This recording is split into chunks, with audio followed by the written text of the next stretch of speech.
රාත්‍රී 9යි. මේ ශ්‍රී ලංකා ගුවන්විදුලි සංස්ථාවයි. මෙන්න ප්‍රවෘත්ති. සංස්කරණය සම්පත් විලේගොඩ ප්‍රකාශය සුධර්මා කුලතුංග. ප්‍රජාතන්ත්‍රවාදී ක්‍රමවේදයක් තුළ ප්‍රශ්නවලට විසඳුම් ලබා දෙන බව ජනපති යුරෝපා දූත පිරිසට කියයි. කොරෝනා වසංගතයෙන් බලපෑමට ලක් වූ මෙරට ආර්ථිකය නගා සිටුවීමට ඉන්දියාවේ සහාය. නිවසේ සිට අධ්‍යාපන හැදෑරීමේදී දරුවන් පිළිබඳ සැලකිලිමත් විය යුතු බව අවධාරණය කෙරේ. වයස අවුරුදු 20-29 අතර පිරිසෙන් 55%කට කොවිඩ් මර්ධනයෙන් නැතේ පළමු මාත්‍රාව. මෙරට කොටස් වෙළඳපොළ සියලු කොටස් මිල දර්ශක ඉතිහාසයේ පළමු වරට ඒකක 9500 සීමාව ඉක්මවා යයි.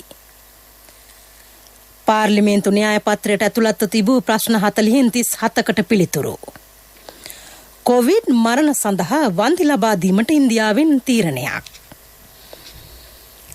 ඉතිහාසයේ කිසිදු කාල පරිච්ඡේදයක ඒකාධිපති හෝ ඒකාධිකාරී රාජ්‍යයක් නොවූ කලාපයේ පැරණිතම ප්‍රජාතන්ත්‍රවාදී රටක් ලෙස ප්‍රජාතන්ත්‍රවාදී ක්‍රමවේදයක් තුළින් ප්‍රශ්නවලට විසඳුම් ලබා දෙන බව ජනාධිපති ගෝඨාභය රාජපක්ෂ මැතිතුමා පවසයි. යුරෝපා සංගමේ නියෝජිත පිරිස සමග මිරිහානේ සිය පෞද්ගලික නිවසේ අද පෙරවරුවේ පැවති සාකච්ඡාවකදී එතුමා මේ බව සඳහන් කළේය. GSP+ ක්‍රමය යටතේ ශ්‍රී ලංකාව සමග එකඟ වී ඇති කරුණු සම්බන්ධයෙන් දක්වන අනුකූලතාව ශ්‍රී ලංකාව සමග එක්ව වැඩ කිරීම සහ යුරෝපා පාර්ලිමේන්තුව ශ්‍රී ලංකාව සම්බන්ධයෙන් දරන මතය පිළිබඳව කරුණු අධ්‍යයනය කිරීම දූත පිරිසේ මෙම සංචාරයෙන් අපේක්ෂා කෙරෙති. ත්‍රස්තවාදී වැළැක්වීමේ පනත සම්බන්ධයෙන් විශේෂ අවධානය යොමු කළ යුරෝපා නියෝජිතයෝ කාලය මූලික කරගත් විසඳුමක අවශ්‍යතාවය පෙන්වා දුන්හ. සංචාරයකදී අධ්‍යයනය කළ යුතු කරුණු පදනම් කර ගනිමින් යුරෝපා කොමිසමට සහ යුරෝපා පාර්ලිමේන්තුවට විධිමත් වාර්තාවක් ලබා දෙන බව පෙන්වා දුන් ඔහු ශ්‍රී ලංකාව වෙනුවෙන් තම සහාය ලබා දෙන බවද සඳහන් කළහ. අවශ්‍ය කමිටු පත් කර ඒවායේ වාර්තා අනුව අධිකරණ අමාත්‍යවරයාටත් නීතිපතිවරයාටත් උපදෙස් ලබා දී ඇත. ත්‍රස්තවාදයේ වැළැක්වීමේ පනතේ ඇති සංශෝධනය කළ යුතු වගන්ති සංශෝධනයට කඩිනම් පියවර ගන්නා බව ජනාධිපතිතුමා එහිදී පැවසීය. වර්තමාන ලෝකයේ මානව අයිතිවාසිකම් සම්බන්ධයෙන් නැති එකඟතාවන්ට අනුව කටයුතු කරන බවද එතුමා සඳහන් කළේය. කොවිඩ් වසංගතය හේතුවෙන් ආර්ථිකයට සිදුව ඇති බලපෑම් සහ රජයේ ඉලක්ක ඉටු කර ගැනීමට එල්ල වූ බාධා පිළිබඳවද පෙන්වා දුන් ජනාධිපතිතුමා එසේ වුවද දීර්ඝකාලීන යුද්ධය නිසා ඇති වූ ගැටලු රැසකට විසඳුම් ලබා දීමට සහ උතුරු නැගෙනහිර පළාත් සංවර්ධනයට සේම ප්‍රජාතන්ත්‍රවාදය ස්ථාපිත කිරීමටත් රජයේගත් ක්‍රියාමාර්ග ජනාධිපතිතුමා පැහැදිලි කළේය. අතුරුදන් වූවන්ගේ පවුල්වලට සහන සැලසීමට සහ අතුරුදන් වූවන්ට වන්දි ගෙවීමට පියවරගත් බවද පෙන්වා දුන්නේය. ඉන්දීය විදේශ ලේකම් ශ්‍රී හාෂ් වර්ධන් ශ්‍රිංග්ලා මහතා ඇතුළු දූත පිරිස මුදල් අමාත්‍ය බැසිල් රාජපක්ෂ මහතා හමු වූ. හමුව මුදල් අමාත්‍යාංශයේදී අද පෙරවරුවේ පැවැත්විනි. ද්විපාර්ශ්වික සම්බන්ධතා ශක්තිමත් කර ගනිමින් පවතින ලෝක තත්ත්වයට මුහුණ දීම පිළිබඳව මෙහිදී දීර්ඝ වශයෙන් සාකච්ඡා විය. කොරෝනා වසංගතය හමුවේ කලාපීය බලවේතෙකු ලෙස මෙන්ම අසල්වැසි රාජ්‍ය ලෙස ඉන්දියාව ශ්‍රී ලංකාවට ලබා දෙන සහාය අගය කළ අමාත්‍ය බැසිල් රාජපක්ෂ මහතා කියා සිටියේ අන්‍යෝන්‍ය අවබෝධයෙන් කටයුතු කරමින් එබඳු සම්බන්ධතා තවදුරටත් ශක්තිමත් කර ගැනීමට අපේක්ෂා කරන බවයි. කොරෝනා වසංගතයෙන් බලපෑමට ලක්ව ඇති මෙරට ආර්ථික ක්ෂේත්‍රය නගා සිටුවීම සඳහා අවශ්‍ය සහාය ලබා දීමට සූදානම් බව සඳහන් කළ විදේශ ලේකම්වරයා ඉන්දීය ව්‍යාපාරික ප්‍රජාව ආයෝජන අවස්ථා සඳහා ශ්‍රී ලංකාවට යොමු කිරීමේ හැකියාව සොයා බලන බවද පැවසීය. නිවසේ සිට අධ්‍යාපන හැදෑරීමේදී දරුවන් පිළිබඳව විශේෂයෙන් සැලකිලිමත් විය යුතු බව කොළඹ වෛද්‍ය පීඨයේ මහාචාර්ය මනෝවෛද්‍ය විශේෂඥ මధుභාෂිනී දයා බණ්ඩාර මහත්මිය පවසයි. නවීන තාක්ෂණයත් සමග අධ්‍යාපන හැදෑරීමේදී දරුවන්ට සීමා රහිතව බොහෝ දුරක් ගමන් කළ හැකිය. එසේ වුවද දෙමාපියන් දරුවන් සමග සිටමින් ඒ පිළිබඳව දැනුවත් කිරීම අත්‍යවශ්‍යය. එසේ නොමැති වූහොත් අන්තර්ජාලය ඔස්සේ හමුවන විවිධ පාර්ශ්වවලින් දරුවන්ට බලපෑම් ඇති විය හැකි බවද ඇය පෙන්වා දුන්නාය. මෙහිදී දෙමාපියන් හරියම විමසිලිමත් වෙන්න ඕනේ. මොකද දූ දරුවන්ට ඇක්සස් දෙනකොට ඒ කියන්නේ ඒගොල්ලන්ට දැන් හැකියාව තියෙනවානේ තමන් තනියම මොනවා හරි ඉලෙක්ට්‍රොනික උපාංගයක් ක්‍රියාත්මක කරලා විවිධ වෙබ්සයිට් වලට ගිහින් විවිධ පුද්ගලයන් මුණ ගැහෙනකොට එතකොට මොකක් හරි පාවිච්චි කරන්න ඉස්සෙල්ලා මේ ගැන ළමයිට කියලා දෙන එක හරි වැදගත්. මේ සයිට් වලට යන්න බෑ. මේවා තමන්ට හානියක් කරන්න පුළුවන් දේවල් කියන එක. ඒ පිළිබඳව සංවාදයකට එළබෙන එක හරිම වැදගත් ළමයිත් එක්ක. ඒ වගේම අර වගේ අලුතෙන් පුද්ගලයෙක් මුණ ගැහිම තමන්ගේ පෞද්ගලික තොරතුරු තමන් අඳුරන්නේ නැති කට්ටියට අන්තර්ජාලයෙන් ලබා දීම කියන වගේ දේවල් ඇත්තටම මේ ඔන්ලයින් පන්ති ඔන්ලයින් අපි අධ්‍යාපනය කරනකොට ළමයින්ට ඉස්සෙල්ලා දැනුම් දීලා ඒගොල්ලන් ඒ පිළිබඳව දැනුම්වත් කළ යුතු දේවල්. වයස අවුරුදු 20ත් 29ත් අතර පිරිසෙන් 55%කට පමණ කොවිඩ් මර්ධන එන්නත ලබා දී ඇතැයි සෞඛ්‍ය අමාත්‍යාංශය පවසයි. ඉන් 13%ක් පමණ එන්නත් මාත්‍රා දෙකම ලබාගෙන තිබේ. තවත් ෆයිසර් එන්නත් මාත්‍රා 3,04,000ක් අද මෙරටට ලැබිනි. එය ශ්‍රී ලංකාව ඇනෝම් කළ ෆයිසර් එන්නත් මාත්‍රා ලක්ෂ 40 පළමු කොටස ලෙස සැලකේ.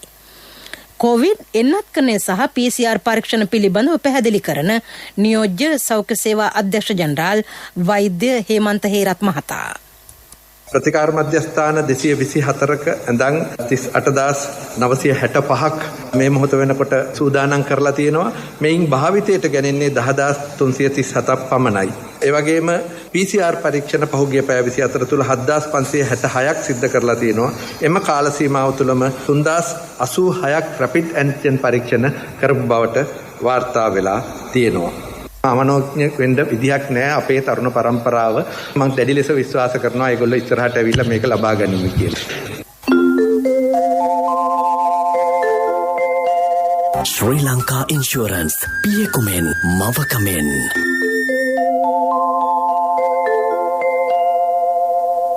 කොළඹ කොටස් වෙළඳපොළ සියලු කොටස් මිල දර්ශකයේ අගය ඉතිහාසයේ පළමුවරට ඒකක 9,500 සීමාව ඉක්මවා තිබේ. දිනය අවසානයේ සියලු කොටස් මිල දර්ශකයේ වාර්තා වූයේ ඒකක 9,542.33ක් ලෙසය. වාර්තා වූ ගණදුන පිරිවැටුම රුපියල් බිලියන 3.62කි. කොටස් වෙළඳපොළ වාර්තාවලට අනුව මේ වසරේ මේ දක්වා කාලයේදී 40.86කින් සියලු කොටස් මිල දර්ශකයේ වර්ධනය වී තිබේ. ඉදිරි අයවැයෙන් ගුරු විදුහල්පති වැටු ප්‍රශ්නයට ස්ථිර විසඳුමක් ලබා දීමට ක්‍රියා කර ඇතැයි අමාත්‍ය දිනේෂ් ගුණවර්ධන මහතා කියයි. වෘත්තීය සමිති ඉල්ලීම් වලට අනුව ජනාධිපතිතුමා ප්‍රමුඛ අමාත්‍ය මණ්ඩලය එම තීරණය ගෙන තිබේ. ඒ අනුව නොවැම්බර් 12 වනදා ඉදිරිපත් කරන අයවැයේදී අදාළ වැටුප් වැඩිවීම ඉදිරිපත් කරනු ඇත. වෘත්තීය අයිතිවාසිකම් ලබා ගැනීමේදී විවිධ ක්‍රියාමාර්ග තියෙනවා. ඒ අවසානයේට ගන්න ඕන ක්‍රියාමාර්ග ඉස්සෙල්ලාම අරගෙන ගියොත් ඒක විනාශයට මුලක් වෙන්න පුළුවන්. ඊටමත් බුද්ධිමත්ව කල්පනා කළ යුතුයි මෙහෙම ගියොත් රටට මොකද වෙන්නේ කියන්නේ. මේ තත්ත්වයේ දිගටම ගියොත් වඩා වැඩි පිරිසක් අධ්‍යාපනය නොලබලා වෙනත් සමාජ විරෝධී ක්‍රියාවලට යොමු වෙන්න පුළුවන්. එහෙම වුණොත් සමාජය මොන තත්ත්වයකට පත් වෙයිද කියන එකත් ගුරුවරු වශයෙන් අපි කල්පනා කළ යුතුයි. මෙරට දරුවන් සම්බන්ධ නීති පද්ධතිය ප්‍රතිසංස්කරණ රැසක් සිදු කෙරේ. දරුවන්ට අදාළ නඩු විභාග කිරීමට විශේෂ අධිකරණ ස්ථාපනය කිරීමටද පියවරගෙන ඇත. ඊට අදාළ නඩු කඩිනමින් විභාග කිරීම එහි අරමුණයි. ළමා විවාහ වැළැක්වීමේ නීති හඳුන්වා දීමටද ක්‍රියා කර ඇතැයි අධිකරණ අමාත්‍ය අලි සබ්රි මහතා කීවේය. මහරගම අපේක්ෂාරෝහලේ ප්‍රතිකාර ලබන දරුවන්ට කොවිඩ් මර්ධන එන්නත ලබා දීම අද ආරම්භ කෙරිණි. විශේෂඥ අනුමැතිය මත පමණක් එන්නත් කරන වැඩසටහන ක්‍රියාත්මක කරන බැවින් ඒ පිළිබඳ බියක් ඇති කර නොගන්නා ලෙස විශේෂඥ වෛද්‍ය සමන්මලි ගුණසේකර මහත්මිය දෙමාපියන්ගෙන් ඉල්ලා සිටී. අපි හැමතිස්සෙම මේ එන්නත ලබා දෙන්නේ පිළිකා රෝගී තත්වයට පත් වෙලා කීමෝതെරපි එහෙම නැත්නම් පිළිකානාශක ඖෂධ හරි එහෙම නැත්නම් රේඩියෝതെරපි විකිරණ ප්‍රතිකාර හරි ගන්න දරුවන්ට සහ ඒ ප්‍රතිකාර අවසන් වෙලා අවුරුදු 5ක් යනකම් දරුවන්ටත් අපි එන්නත ලබා දෙනවා. හැබැයි හැමතිස්සෙම අපි එන්නත ලබා දෙන්නේ ඒ පිළිකා රෝග සඳහා ප්‍රතිකාර කරන විශේෂඥ වෛද්‍යවරුන්ගේ සහ අපේ ළමා රෝග විශේෂඥ වෛද්‍යවරයාගේ අනුමැතිය ඇතුව විතරයි. අමාත්‍යාංශ උපදේශක කාරක සභා දෙකක් සහ පාර්ලිමේන්තු විශේෂ කාරක සභා දෙකක් මේ සතියේ රැස්වීමට නියමිතයි. අධිකරණ කටයුතු පිළිබඳ අමාත්‍යාංශ උපදේශක කාරක සභාව ලබන බදාදා රැස් වේ. දැනට පවතින අමාත්‍යංශ විෂයපතයට නොගැනෙන රාජ්‍ය ආයතන විසින් පාර්ලිමේන්තුවට ඉදිරිපත් කරන විෂයන් සම්බන්ධයෙන් සලකා බැලීම සඳහා වූ පාර්ලිමේන්තු විශේෂකාරක සභාව හෙට රැස්වේ. මැතිවරණ ඡන්ද විමසීම් ව්‍යුහයේ සහ නීති රීතිවල ප්‍රතිසංස්කරණ හඳුනා ගැනීමටත් ඊට අදාළ සංශෝධන ඉදිරිපත් කිරීමටත් වන පාර්ලිමේන්තු විශේෂකාරක සභාව ලබන 7 වනදා සහ 8 වනදා රැස්වීමට නියමිතව ඇත. මේ අතර ස්ථාවර නියෝග පිළිබඳ කාරක සභාවද හෙට රැස්වේ. පැවති එක්සත් ජාතික පක්ෂ රජය යටතේ ඉන්දියාවට බදු දී ඇති ත්‍රිකුණාමලය තෙල් ටැංකි සංකීර්ණය යලි බදු දෙන්නේ කෙසේදැයි ඛනිජ තෙල් නීතිගත සංස්ථාවේ සේවකයෝ ප්‍රශ්න කරති. වර්තමාන රජයේ බලයට පත්වීමෙන් පසු එම තෙල් ටැංකි නැවත මෙරටට ලබා ගැනීමට සාකච්ඡා ආරම්භ කළේය. අමාත්‍ය උදේ ගම්මන්පිල මහතා සහ ඉන්දිය බලධාරීන් අතර දැනටමත් එම සාකච්ඡා පැවැත්වේ. ඇතැම් දේශපාලන කණ්ඩායම් සහ වෘත්තීය සමිති එම තෙල් ටැංකි ඉන්දියාවට විකිණීමට රජය කටයුතු කරන බවට චෝදනා කරමින් විරෝධතා පළ කර තිබේ. 2002 රනිල් වික්‍රමසිංහ අග්‍රාමාත්‍යවරයා යටතේ 35 අවුරුද්දකට එම තෙල් ටැංකි ඉන්දියාවට බදු දී තිබේ. ඉකුත් යහපාලන රජයේ සමයේ එම බදු ගිවිසුම යලි අලුත් කර ඇතැයිද වාර්තා වේ. මරණ දණ්ඩනයෙන් නිදහස් කරන්නයි ඉල්ලා පාර්ලිමේන්තු මන්ත්‍රී ප්‍රේමලාල් ජයසේකර මහතා ගොනු කර ඇති අභියාචනය නොවැම්බර් 25 වනදා කැඳවන ලෙස අභියාචනාධිකරණය අද නියෝග කළේය. නිශ්ශංක බන්දුල කරුණාරත්න සහ ආර් ගුණසිංහ යන අභියාචනාධිකරණ විනිසුරු මණ්ඩල හමුවේ එම අභියාචනය අද කැඳ වූ අවස්ථාවේ මෙම නියෝගය කර තිබේ.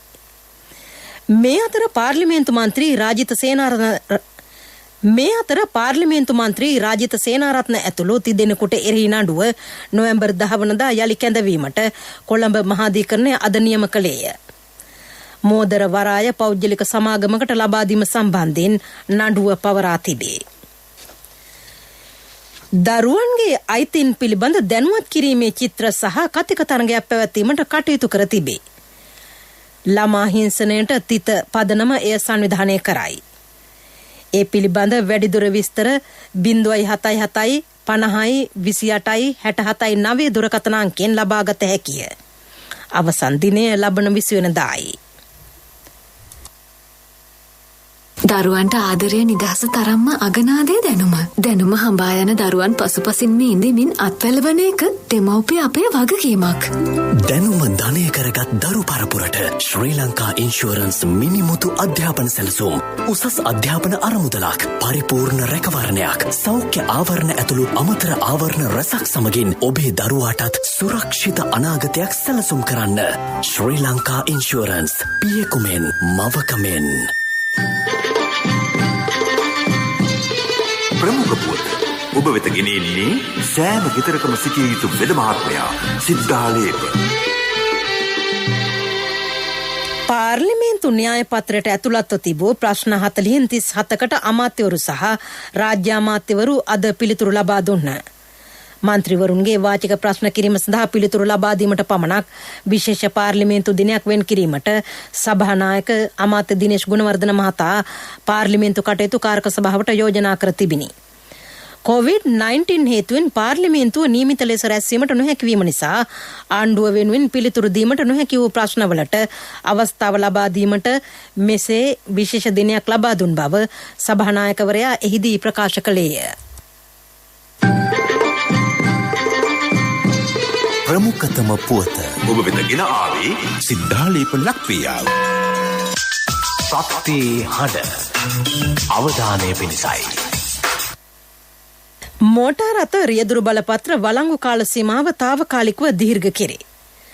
ඉකුත් අප්‍රේල් මාස 1 වෙනිදායින් ආරම්භ වී පසුගිය මාස 30 වෙනිදායින් අවසන් වූ කාලය තුළ කල් ඉකුත් වීමට නියමිත රියදුරු බලපත්‍රවල වළංගු කාල සීමාව මාස 12ක් දක්වා දීර්ඝ කර තිබේ. එමෙන්ම මේ මාස 1 වෙනිදායින් ආරම්භ වී ලබන වසරේ මාර්තු 31 වෙනිදායින් අවසන් වන රියදුරු බලපත්‍රවල වළංගු කාල සීමාව මාස 6කින් දීර්ඝ කර ඇත. රියදුරු බලපත්‍ර අලුත් කිරීමේදී ප්‍රමාද ගාස්තුවක් හෝ දඩ මුදලක් අය නොකෙරේ. විදෙස් පුවත් සෑම කොවිඩ් මරණයක් සඳහාම රුපියල් 50,000ක වන්දියක් ලබා දීමට ඉන්දිය රජය තීරණය කර තිබේ. රජයේ එම තීරණයට එරට ශ්‍රේෂ්ඨාධිකරණයේ අනුමැතියද පළ වී ඇත. ඉන්දිය නීතිඥයින් ඇතුළු පිරිසක් ගොනු කළ තිබූ පෙත්සමකට අදාළව මෙම නියෝගය ලබා දී ඇතැයි විදේශ මාධ්‍ය පවසයි. එම පෙත්සම ගොනු කර තිබුණේ එරට ආපදා කළමනාකරණ නීතිය යටතේ වන්දි ඉල්ලමින්ය. ඉන්දියාවේ සමස්ත කොරෝනා මරණ සංඛ්‍යාව 4,47,000 ඉක්මවා තිබේ. අධිකරණය නියෝග කර ඇත්තේ අයිදුම් කර මාසයක් ඇතුළත අදාළ වන්දි මුදල ගෙවිය යුතු බවටයි. ධනය විදේශ රටවල සංගවා ඇති තම රටවැසියන් පිළිබඳ පූර්ණ පරීක්ෂණයක් සිදු කරන බව පාකිස්තාන අග්‍රාමාත්‍ය ඉම්රාන් ખાન ප්‍රකාශ කර තිබේ. පැනඩෝරා පත්‍රිකා මගින් විදේශ රටවල ධනය සංගවා ඇති එරට පුද්ගලයන් රැසකගේ නම් අනාවරණය විය. ඔවුන්ට එරෙහි චෝදනා සනාත වුවහොත් දැඩි පියවර ගන්නා බව පාකිස්තාන අග්‍රාමාත්‍යවරයා පවසයි. එරට පුද්ගලයන් 700කට වැඩි පිරිසකගේ නම් එම පත්‍රිකාවල සඳහන් වේ. පාකිස්තාන අමාත්‍ය මණ්ඩලයේ සමාජිකයෝ දෙදෙනෙක්ද ඒ අතර වෙති. මේ අතර පැනඩෝරා පත්‍රිකා මගින් නම හෙළි වී ඇති රුසියානු ජනාධිපති ව්ලාඩිමීර් පුටින් සහ ජෝර්දානයේ දෙවන අබ්දුල්ලා රජු ප්‍රකාශ කර ඇත්තේ තමන් කිසිදු වරදක් සිදු කර නොමැති බවයි. පෙරසර සංවර්ධනයක පුවත් සම්පින්ඩනය සංවර්ධන පුවත්. පෑලියගොඩ සිට අතුරුගිරිය දක්වා කුළුණු මත ඉදිවන අධිවේගී මාර්ගයේ ඉදිකිරීම වසරකදී අවසන් කිරීමට රජය සැලසුම් කර තිබේ. එහි පළමු අදියර රාජගිරිය දක්වා ඉදිකිරීමට නියමිතයි.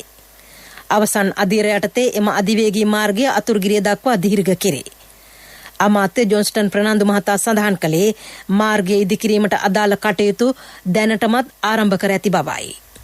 ඉතින් මම කියන්නේ ඈත පිට මේ කොළඹ 7ට කටුනායක පාරට නුවර පාරට සීමා වෙච්ච තිබිච්ච කාපට් පාරවල් මේ ගම්වල මිනිස්සුන්ට ගෙනිච්ච මහින්ද රාජපක්ෂ ජනාධිපතිතුමාගේ යුගයේ ඒ නිසා තමයි එතුමාට අවුරුදු 5ක් යන ඉස්සර තමුන්නාන්ස පරද්දලා ආපහු එතුමායි සහෝදරයි බලයට ගෙනා. ඒ නිසා මේක හොඳ දෙයක්. ඒ හොඳ දේ ඔබතුමාලත් හොඳයි කියලා ඔබතුමාලත් කාපට් කරන්න ගත්තා. ඊටමත් හොඳ දෙයක්. ඒ නිසා අපේ බලාපොරොත්තු ඉලක්කය හුඟක් අය හිතුවා කොවිඩ් ඊළඟ ආර්ථිකය වැටිලා සල්ලි නැහැ. පඩි ගව ගන්නත් සල්ලි නැති වෙලා මේ ආණ්ඩුව වැටේ කියලා නෑ. මේ ව්‍යාපෘති අදටත් ක්‍රියාත්මක. ඊළඟ කොන්ත්‍රාත්කාරය හුඟක් වැටිලා හිටියේ. ගිය අවුරුදු 5. දැන් ඔවුන්ගෙත් ඒ සමාගම් ඊටම උනන්දුවෙන් ආර්ථික මහ විශාල දැවැන්ත හයියක් දෙනවා කියන එකයි මම මෙලයිද මත. ක්‍රීඩා පුවත්. එංගලන්ත සහ වේල්ස් ක්‍රිකට් පාලක මණ්ඩල මේ සතියේ රැස්වේ. එංගලන්ත කණ්ඩායමේ ඕස්ට්‍රේලියානු තරඟ සංචාරය පිළිබඳව එහිදී සාකච්ඡා කිරීමට නියමිතයි. එංගලන්ත ක්‍රීඩකින් අලු බඳුණු ක්‍රිකට් තරඟාවලිය සම්බන්ධ යෝජනාවලියක් එම ක්‍රිකට් පාලක මණ්ඩලවලට බහර දී තිබේ. පෞල් සමාජකින් සංචාරයට එක් කර ගැනීම නිරෝධායන වැඩපිළිවෙල ඇතුළු කරුණු කිහිපයක් ඊට ඇතුළත්ය. දෙරට අතර අලු බඳුණු ටෙස්ට් ක්‍රිකට් තරඟාවලිය දෙසැම්බර් 8 වනදා සිට ලබන ජනවාරි 18 වනදා දක්වා පැවැත්වීමට සැලසුම් කර ඇත. ව්‍යාපාරික පුවත් ඔබ වෙත ගෙන එන්නේ NSB සල්ලි එහෙන් තෑගි මෙහෙන් ස්වර්ණ ජයන්ති වාසනා ජයග්‍රාහකයා ඔබද. අන්තර්ජාතික ප්‍රංශ සංචාරක වෙළඳ ප්‍රදර්ශනයට ශ්‍රී ලංකාවද සහභාගී වෙයි. එය හෙට ප්‍රංශයේ පැරිස් නුවරදී ආරම්භ වීමට නියමිතයි. වාර්ෂිකව පැවැත්වෙන මෙම ප්‍රදර්ශනය ලබන 8 වනදා දක්වා පැවැත්වේ. මෙරට සංචාරක නියෝජිත ආයතන 28ක් ඊට සහභාගී වේ. මේ අතර එයා ප්‍රංශ ගුවන් සමාගම නොවැම්බර් 1 වෙනිදා සිට මෙරට සමග ගුවන් ගමන් ආරම්භ කිරීමටද සැලසුම් කර තිබේ. ව්‍යාපාරික පුවත් ඔබ වෙත ගෙන ආවේ NSB සල්ලි එහෙන් තෑගි මෙහෙන් ස්වර්ණ ජයන්ති වාසනා ජයග්‍රාහකයා ඔබද. NSB ස්වර්ණ ජයන්තිය වෙනුවෙන් සුපිරි ජයග්‍රාහකයාට රන් පවුන් 50ක්, දෙවනි ජයග්‍රාහකින් 10 දෙනාට ස්කූටර්, දෙවනි ජයග්‍රාහකින් 10 දෙනාට iPhone, සිව්වැනි ජයග්‍රාහකින් 29 දෙනාට මවුන්ටන් බයික් 2021 ඔක්තෝබර් 1 වෙනිදා සිට 2022 සැප්තැම්බර් 30 දක්වා NSB U Trust හරහා අවමය මාසිකව ඇමරිකානු ඩොලර් 100ක් හෝ ඊට සමාන ඕනෑම විදේශ මුදලක් මාස 6ක් නොකඩවා එවන්න. ආර්ථික පුවත් ආවරණය ඔබේ ඕනම අවශ්‍යතාවයකට සුදුසු මූල්‍ය විසඳුම් දෙන එන අය දියුණු වෙන අය එන LOLC සමූහය එන්න දියුණු වෙන්න. රුපියල් කෝටි 6570ක් වටිනා භාණ්ඩාගාර බිල්පත් නිකුත් කෙරේ. වෙන්දේසිය ලබන බදාදා සිදු කරන බව ශ්‍රී ලංකා මහ බැංකුව පවසයි. දින 91කින් කල්පිරණ ලෙස රුපියල් කෝටි 1450ක භාණ්ඩාගාර බිල්පත් නිකුත් කිරීමට නියමිතයි. රුපියල් කෝටි 2000ක් වටිනා භාණ්ඩාගාර බිල්පත් නිකුත් කෙරෙන්නේ දින 182කින් කල්පිරණ ලෙසය. දින 364න් කල්පිරණ ලෙස රුපියල් කෝටි 3120ක් වටිනා භාණ්ඩාගාර බිල්පත් නිකුත් කෙරේ. සුරකුම්පත් පිළිබඳ ප්‍රාථමික අලෙවිකරුවන්ගෙන් ලන්සු කැඳවා ඇත.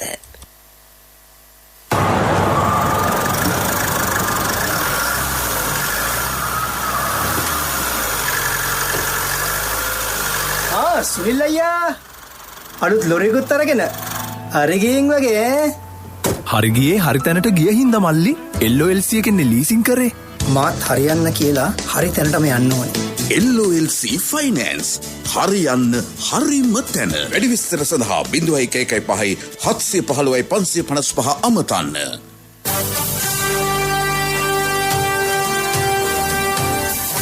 කාලගුණ වාර්තාව බස්නාහිර සබරගමුව මධ්‍යම වයඹහ උතුරු පළාත්වලත් ගාල්ල හා මාතර දිස්ත්‍රික්කවලත් විටින් විට වැසි හෝ ගිගුරුම් සහිත වැසි ඇතිවන බව කාලගුණ විද්‍යා දෙපාර්තමේන්තුව පවසයි. ඇතැම් ප්‍රදේශවලට තරමක තද වැසි ඇති විය හැකිය. බොහෝ ප්‍රදේශවල අහස වලාකුළින් බරව පවතිනු ඇත. ප්‍රවෘත්ති අවසන් කිරීමට මත්තෙන් යලි සිරස්තල. ප්‍රජාතන්ත්‍රවාදී ක්‍රමවේදයක් තුළ ප්‍රශ්න විසඳීමට විසඳුම් ලබා දෙන බව ප්‍රජාතන්ත්‍රවාදී ක්‍රමවේදයක් තුළ ප්‍රශ්නවලට විසඳුම් ලබා දෙන බව ජනපති යුරෝපා දූත පිරිසට කියයි. කොරෝනා වසංගතෙන් බලපෑමට ලක් වූ මෙරට ආර්ථිකය නගා සිටුවීමට ඉන්දියාවේ සහාය. නිවසේ සිට අධ්‍යාපන හැදෑරීමේදී දරුවන් පිළිබඳ සැලකිලිමත් විය යුතු බව අවධාරණය කෙරේ. වයස අවුරුදු 20ත් 29ත් අතර පිරිසෙන් 55%කට කොවිඩ් මර්ධන එන්නතේ පළමු මාත්‍රාව.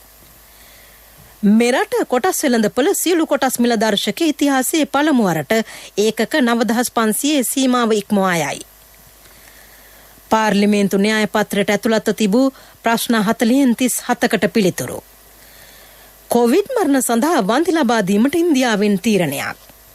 රාත්‍රී ප්‍රධාන ප්‍රවෘත්ති ප්‍රකාශය ඉන් සමප්තයි.